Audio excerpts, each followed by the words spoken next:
প্রবাসীর বুকে কষ্টের আগুন, বিরহের আগুন। এই কষ্টের অসহ্য যন্ত্রণা প্রবাসী ছাড়া আর কেউ বুঝবে না। আমাদের প্রতিদিনের কষ্ট কাহিনী অনেকেই জানে না। বেশিরভাগ সময় আমরা নিজেরাই প্রকাশ করতে স্বাচ্ছন্দ্য বোধ করি না, কারণ কষ্টের কথা, যন্ত্রণার কথা প্রকাশ করাও এক ধরনের কষ্ট। হ্যালো বন্ধুরা, আসসালামু আলাইকুম। তো আজকের ইন্ট্রোটা একটু পরে দিলাম। প্রবাসীদের নিয়ে খুব কষ্টের একটা লেখা দেখলাম ফেসবুকে, সেটাই পড়ছিলাম। তো যাই হোক, প্রবাসের মাটিতে পরিবার পরিজন আলহামদুলিল্লাহ অনেক ভালো আছি। যারা পরিবার ছাড়া প্রবাসে ঈদ করতে হয়, কুরবান করতে হয়, বা যে কোনো ধরনের দেশে প্রোগ্রাম হয়, সেগুলো মিস করতে হয়। অ্যান্ড সবচেয়ে কষ্টের, প্রবাসীদের জন্য সবচেয়ে কষ্টের হচ্ছে আপনজনদের হারানো, আপনজনদের বিয়োগ। এই জিনিসটা প্রবাসের মাটিতে খুবই কষ্টদায়ক। আল্লাহ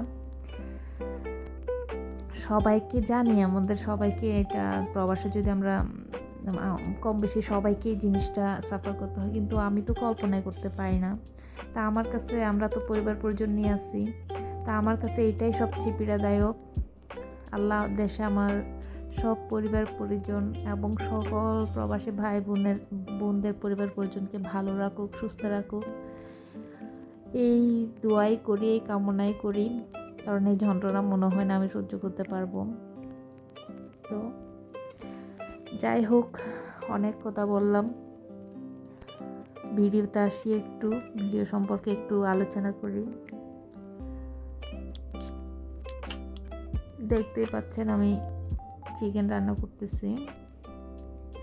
এদেশের পেঁয়াজগুলো কাটতে, ব্ল্যান্ড করতে হয় না, জাস্ট দেখতেই পেলেন আমি জাস্ট চুলায় দিয়ে দিছি।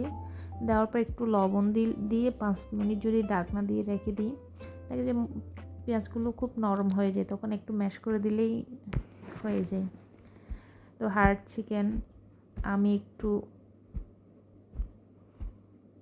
ম্যারিনেট করে রেখেছিলাম যাতে গন্ধটা নাকে না আসে। তা আমার মতো যারা খুবই ব্যস্ত থাকেন, তারা এই ধরনের হালকা পাতলা কিছু রান্না করার সময়, হালকা পাতলা, যারা রূপচর্চা করতে পারে না বেসিক্যালি, তারা হালকা পাতলা এই ধরনের কিছু একটু খুব আর্লি মেক করে মুখে, হাতে, গলায় একটু ইউজ করতে পারেন। জাস্ট আমি এখানে দিলাম একটু চালের গুঁড়া, সামান্য কফি পাউডার, হানি, অ্যান্ড ছিল একটু টক দইটা সবসময় দিই না, বাট আমি ফেস ওয়াশও ইউজ করি না। আমি জাস্ট চালের গুঁড়া, মধু, অ্যান্ড কী ছিল, কফি পাউডার, এই তিনটাকে আমি সব সময় ইউজ করি। আমি সকালে ঘুম থেকে উঠে এটা ইউজ করব, অ্যান্ড রাতে যে ঘুমানোর আগে তো ফেস ক্লিন করা হয়, সেই ফেস ক্লিন করার সময় আমি এটা ইউজ